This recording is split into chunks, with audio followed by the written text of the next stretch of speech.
Huwag mong husgahan ng isang tao bisa uri ng kanyang trabaho. Katulong man yan, karpintero, basurero, o kahit ano pa ang trabaho, basta marangal. Dahil hindi naman batayan ang trabaho para respetuhin mo ang isang tao. Dahil ang buhay, kailangan natin ng diskarte para umasenso. Aanin mo ang diploma kung wala kang respeto sa kapwa. Kaya tayong lahat ay pantay-pantay lang.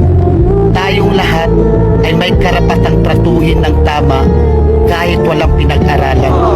Tandaan natin, kahit ano pang kurso ang natapos mo, kahit ano pang diploma ang hawak mo, kahit mayaman o mahirap ka lang, lahat tayo kapag namatay, iisa lang ang titulong diplomang nakaukit sa lapida natin: Rest and Peace.